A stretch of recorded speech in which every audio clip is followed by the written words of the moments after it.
Hi hello ನಮಸ್ತೆ. ಐಶ್ವರ್ಯ Pramod Gowda YouTube ಚಾನಲ್ಗೆ ಎಲ್ಲರಿಗೂ ಸ್ವಾಗತ. ಎಲ್ಲರೂ ಹೇಗಿದ್ದೀರಾ? ನಾನಂತೂ ತುಂಬಾ ಚೆನ್ನಾಗಿದ್ದೀನಿ. ದಯವಿಟ್ಟು ನನ್ನ ಯೂಟ್ಯೂಬ್ ಚಾನಲ್ನ ಎಲ್ಲರೂ ಸಬ್ಸ್ಕ್ರೈಬ್ ಮಾಡ್ಕೊಳ್ಳೋದು ಮಾತ್ರ ಮರಿಬೇಡಿ.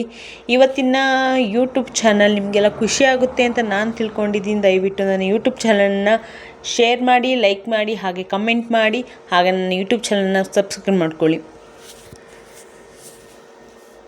ನಾನಿವತ್ತು ಕೆಂಪು ದಂಟಿನ ಸೊಪ್ಪು ಸಾರು ಮಾಡೋಣ ಅಂತ ಹೇಳಿ ಟೊಮೆಟೊ, ಹಸಿಮೆಣಸಿನ್ಕಾಯಿ, ಈರುಳ್ಳಿ ಹಾಗೆ ಬೆಳ್ಳುಳ್ಳಿ ಎಲ್ಲನೂ ರೆಡಿ ಮಾಡಿ ಇಟ್ಕೊಂಡಿದ್ದೆ. ಅದಕ್ಕೆ ನಾನು ಸೊಪ್ಪನ್ನ ಕ್ಲೀನಾಗಿ ಕಟ್ ಮಾಡಿಕೊಂಡು ತೊಳೆದು ಅದಕ್ಕೆ ಕುಕ್ಕರಿಗೆ ಹಾಕ್ಕೊಂಡು ಅದಕ್ಕೆ ಹಸಿಮೆಣಸಿನ್ಕಾಯಿ, ಈರುಳ್ಳಿ ಹಾಗೆ ಬೆಳ್ಳುಳ್ಳಿ ಮತ್ತು ಟೊಮೊಟೊ, ಜೀರಿಗೆ,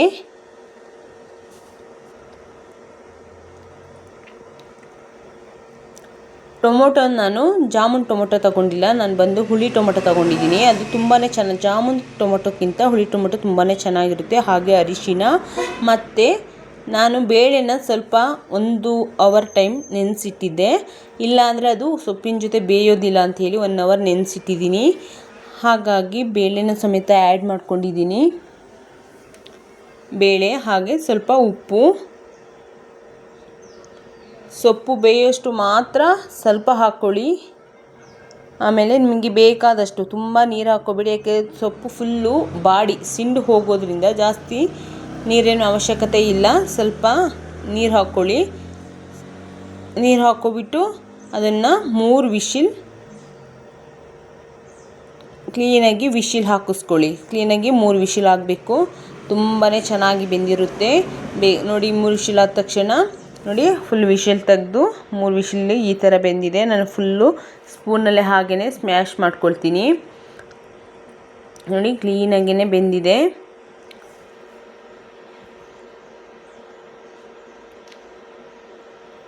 ಯಾವುದೇ ಸೊಪ್ಪು ಸಾಂಬಾರು ಮಾಡುವಾಗ ಬೇಳೆನ ಸ್ವಲ್ಪ ಜಾಸ್ತಿ ಆ್ಯಡ್ ಮಾಡ್ಕೊಳ್ಳಿ, ತುಂಬಾ ಚೆನ್ನಾಗಿರುತ್ತೆ. ಹಾಗೆಯೇ ಮಸಾಲೆಗೆ ಕೊತ್ತಂಬರಿ ಸೊಪ್ಪು, ಬೆಳ್ಳುಳ್ಳಿ, ಹುಣಸೆಹಣ್ಣು. ನಾನು ಹುಳಿ ಟೊಮೆಟೊ ಆ್ಯಡ್ ಮಾಡಿರೋದ್ರಿಂದ ಜಾಸ್ತಿ ಹುಣಸೆಹಣ್ಣು ಹಾಕ್ಕೋಬೇಡಿ, ಸ್ವಲ್ಪ ಹಾಕ್ಕೊಳ್ಳಿ. ಹಾಗೆಯೇ ಕಾಯಿ,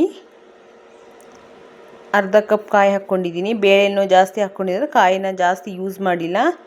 ನೋಡಿ ಈಗ ಫುಲ್ಲು ಸೊಪ್ಪು ಬೆಂದಿದೆಯಲ್ಲ, ಸೊಪ್ಪು ರಸಲ್ಲ, ಬರೀ ಸೊಪ್ಪು ಮಾತ್ರ ಸ್ಪೂನಲ್ಲಿ ಬಸ್ದಂಗೆ ತಗೊಳ್ಳಿ.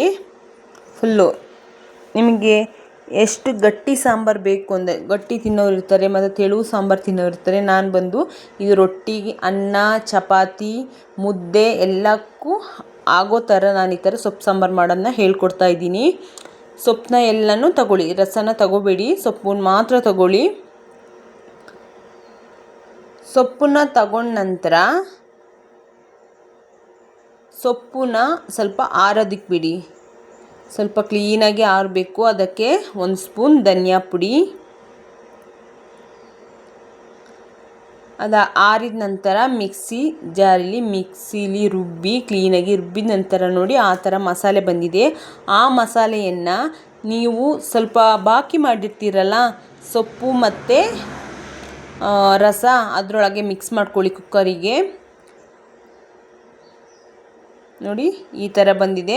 ನಿಮಗೆ ಎಷ್ಟು ಗಟ್ಟಿ ಬೇಕು, ತೆಳು ಬೇಕೋ ಅಥವಾ ಗಟ್ಟಿ ಬೇಕೋ ಅನ್ನೋದ್ರ ಮೇಲೆ ಡಿಪೆಂಡಾಗಿ ನೀರು ಹಾಕ್ಕೊಳ್ಳಿ.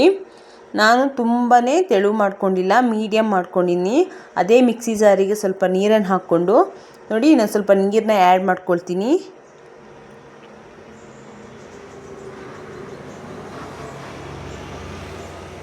ನೋಡಿ ಈ ಥರ ನಾನು ಮಾಡ್ಕೊಂಡಿದ್ದೀನಿ. ಇದು ಮುದ್ದೆಗಾಗಲಿ ಎಲ್ಲದಕ್ಕೂ ಸೂಟ್ ಆಗುತ್ತೆ. ಹಾಗೆಯೇ ರುಚಿಗೆ ತಕ್ಕಷ್ಟು ಉಪ್ಪು, ನಿಮಗೆ ಎಷ್ಟು ಬೇಕು ರುಚಿಗೆ ತಕ್ಕಷ್ಟು ಉಪ್ಪು ಹಾಕ್ಕೊಳ್ಳಿ. ಹಾಗೆಯೇ ಸೈಡಲ್ಲಿ ಒಂದು ಬಾಣಲಿ ತಗೊಂಡು ಆ ಬಾಣಲಿ ನೀರೆಲ್ಲ ಫುಲ್ಲು ಹೋದ ನಂತರ ಅದಕ್ಕೆ 1 ಸ್ಪೂನ್ ತುಪ್ಪ, 1 ಸ್ಪೂನ್ ಎಣ್ಣೆ, ಸಾಸಿವೆ. ನೋಡಿ ಸಾಸಿವೆ ಚಟಪಟ ಅಂದಮೇಲೆ ಅದಕ್ಕೆ ಸ್ವಲ್ಪ ಜೀರಿಗೆ. ನಾನು ಜೀರಿಗೆನ ತುಂಬ ಜಾಸ್ತಿ ತಗೊಂಡಿದ್ದೆ, ಯಾಕೆಂದರೆ ಸೊಪ್ಪು ವಿಶಿಲ್ ಕೂಗಿಸುವಾಗಲೂ ಸಮೇತ ನಾನು ಜೀರಿಗೆನ ಹಾಕ್ಕೊಂಡಿದ್ದೆ, ಹಾಗಾಗಿ ಸ್ವಲ್ಪ ಹಾಕ್ಕೊಂಡಿದ್ದೀನಿ. ಹಾಗೆಯೇ ಒಣಮೆಣಸಿನ್ಕಾಯಿ,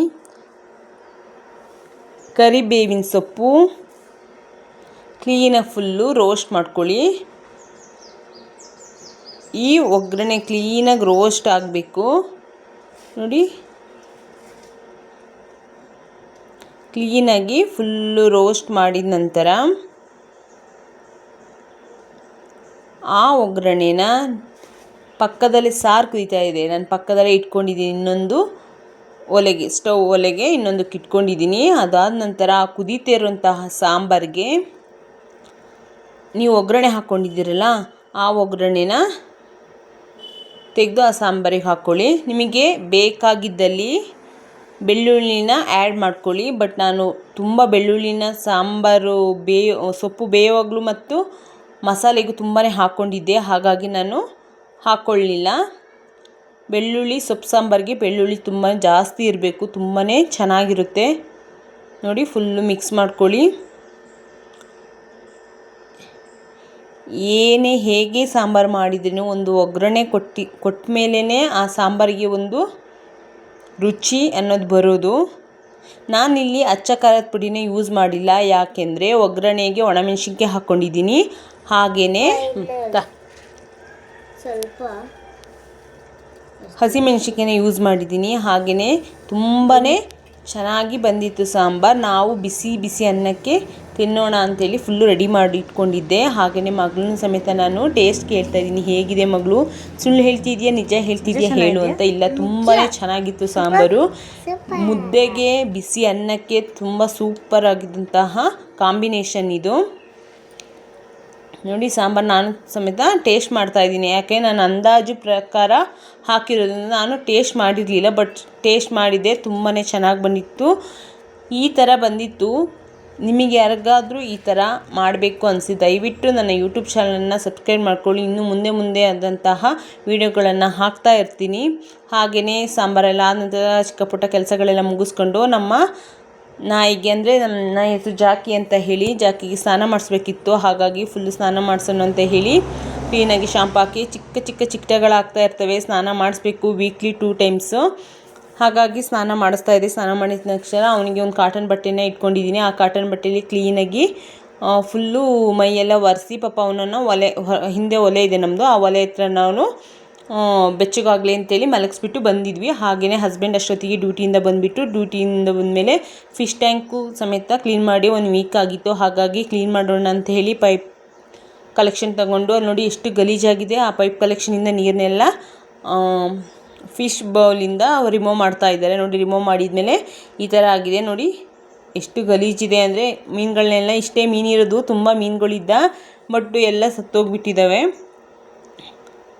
ಹಾಗೆಯೇ ಅದನ್ನು ಕ್ಲೀನ್ ಮಾಡೋ ಅಂತೇಳಿ ಹಸ್ಬೆಂಡು ಹಿಂದ್ಗಡೆ ತೊಗೊಂಡು ಹೋಗ್ತಾ ಇದ್ದಾರೆ. ಸರಿ ಅಂತೇಳಿ ಆ ಟೇಬಲ್ನೆಲ್ಲ ತೆಗೆದು ನಾನು ಕ್ಲೀನಾಗಿ ಒರೆಸ್ಕೊಳ್ಳೋಣ ಅಂತ ಹೇಳಿ ಕ್ಲೀನ್ ಮಾಡ್ಕೊಳ್ತಾ ಇದ್ದೆ.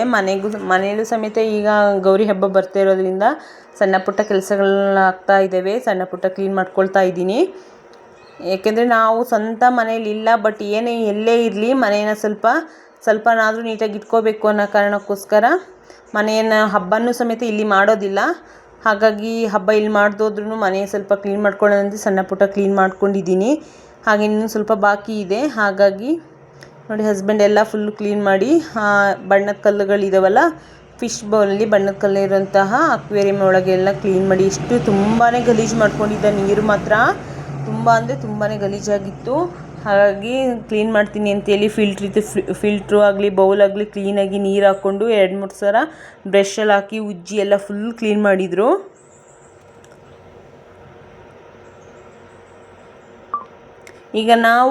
ಈಗ ಫಿಶ್ ಬೌಲ್ನ ಕ್ಲೀನ್ ಮಾಡಲಿಲ್ಲ, ಹಾಗೆ ಇರಲಿ ಬಿಡಿ ಅಂತೇಳಿದೆ. ಪಾಪ ಅವುಗಳದ್ದು ಒಂದು ಜೀವ ಅಲ್ವಾ, ಅವುಗಳಿಗೂ ಒಂದು ಜೀವ ಇರ್ತದೆ ಅನ್ನೋದನ್ನ ನಾವು ಯಾರಿಗಾದ್ರೂ, ನಾಯಿ ಆಗಲಿ ಬೆಕ್ಕಾಗಲಿ ಮೀನಾಗಲಿ, ಪಾಪ ನಮ್ಮಂಗೆ ಒಂದು ಜೀವ ಇರ್ತದೆ, ಅವನ್ನ ಕಾಪಾಡೋ ನಮ್ಮ ಜವಾಬ್ದಾರಿಯಾಗಿ ಇರ್ತದೆ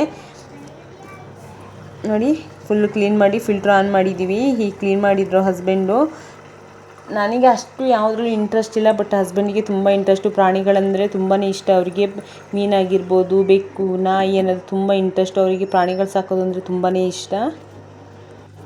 ಅಷ್ಟರೊಳಗೆ ನಾನು ಹೋಗಿ ಫ್ರೆಶ್ ಅಪ್ ಆಗಿ ಸ್ನಾನ ಮಾಡ್ಕೊಂಡು ಬರೋಣ ಅಂತ ಹೇಳಿ ನಾನು ಸ್ನಾನಕ್ಕೆ ಹೋಗಿ ಬಂದೆ. ಈಗ ಸ್ನಾನ ಮಾಡಿ ಬಂದು ಸರಿ ಆಯಿತು, ನಾವೀಗ ದೀಪ ಕಸರ ನಂತರ ರೆಡಿ